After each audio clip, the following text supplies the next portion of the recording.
First of all, welcome to the channel and thank you for stopping by.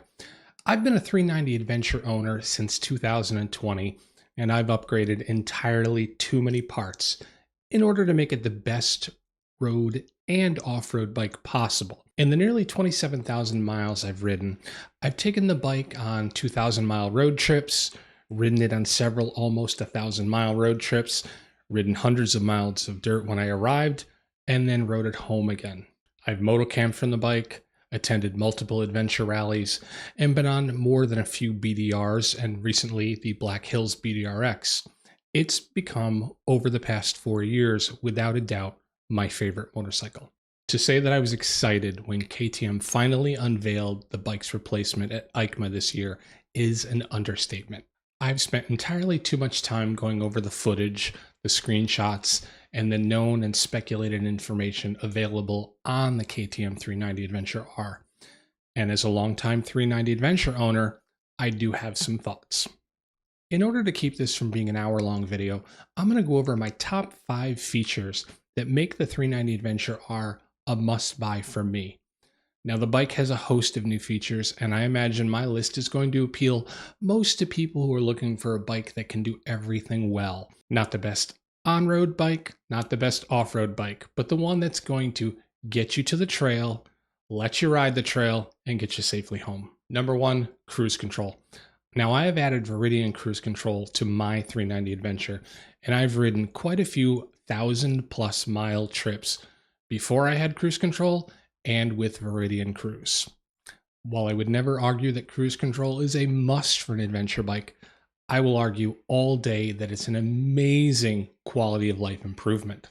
I've crossed the country on a V-Strom 1000 without cruise control, and I've crossed the country on a KTM 790 Adventure R with cruise control.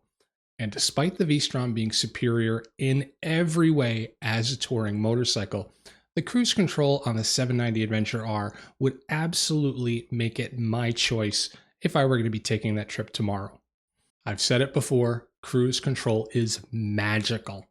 And I think this is a fantastic addition to the small bike market that no one else is doing. And I truly believe that owners coming from the 390 Adventure are in for a real treat. The second important feature is the enhanced ground clearance. The incredible jump from 200 to 260 millimeters is going to make crossing obstacles such as falling limbs and rocks not only much easier to do, but much more comfortable. While you can certainly ride a rock garden with 200 millimeters, you're going to be taking a lot of uncomfortable hits. The improved clearance will certainly limit the abuse the bike and your body is taking on that difficult terrain. The third feature I'm looking forward to is the longer swing arm. The newly designed swing arm will transfer the weight balance forward. While sacrificing some rear wheel traction, it will have improved front wheel traction. In my opinion, this is a significant upgrade, as the existing 390 Adventure has poor front wheel traction. This leads to the front end sliding around more than you're expecting and deflects over even small obstacles. This combined together makes you feel somewhat unstable off-road. By extending the swing arm, KTM is going to improve the off-road abilities of the bike in a very subtle way that, in my opinion, will improve the trail riding experience for anyone who's riding the bike. People were asking for the 2118 wheel off-road. I honestly believe the swing arm is going to change the control and the feel of the bike more. Fourth, the increase of the rear sprocket to 48 teeth. Due to the engine's street bike roots, the 390 Adventure requires about 4,500 RPMs to do anything. It's simply gutless below that point. If you need to get through mud, you better know how to use your clutch. If you need to climb a rock-covered hill, you better really know how to use your clutch, or you better have changed your gearing. The most common solution is to change the front sprocket to a 14 tooth from the Duke line. It really does the trick, and it's only a $15 solution. That said, going down a tooth on the front, which changes the gearing, the same as adding the 3 to the new sprocket on the 390 Adventure R, is not an ideal choice. Replacing the front sprocket can lead to a shorter chain life, shorter chain guide lifespan, and I've even seen posts where swing arms are missing just a little bit of metal because the owner did not quite notice that the chain guard had been eaten through. By moving to a stock 48 tooth sprocket, we have the gearing change that's very popular without any of the drawbacks of swapping out the front sprocket. This is something owners have been complaining about since 2020. They don't like the stock gearing, they're going to change it, and apparently someone was listening at Bajaj. Finally, the feature I'm most looking forward to on the 2025 KTM 390 Adventure R is essentially a 10-year-old component. As the owner of a 790 Adventure R, I'm personally very familiar with the infamous KTM reliability.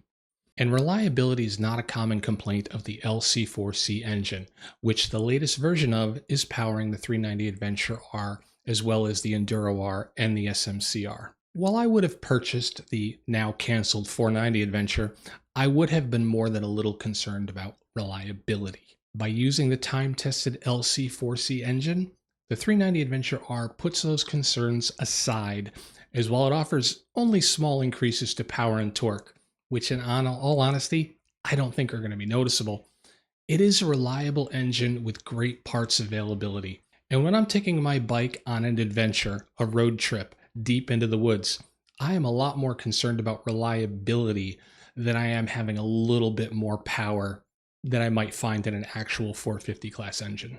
Now, while this is not a feature, it's certainly worth mentioning.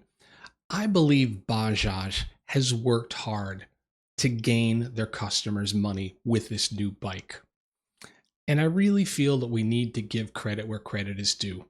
While the 390 Adventure R is not the ideal replacement bike for me personally, as I feel the new bike is losing a little more roadability than I would like in favor of off-road ability that I'm not quite sure it needed as much as it'll have. It is indeed what 390 Adventure owners have been asking for. And that's just not my opinion.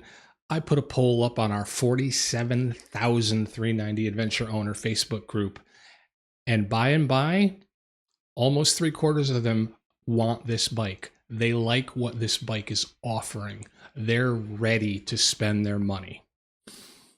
Now, I think it's absolutely unusual, to say the least, that large corporations, especially those in the motorcycle industry, are listening. It's just not done. If companies were listening to bikers, we would not be waiting for that unicorn motorcycle. We'd have several to choose from by now. And while the KTM 390 Adventure R is not exactly a unicorn motorcycle, it's pretty much a unicorn for the loyal customers of Bajaj and KTM. And I think Bajaj deserves a lot of credit, a lot of respect for making it happen. They are delivering the bike their customers asked for, and that's amazing. All right, if you stuck around this long, I do appreciate it, and take care.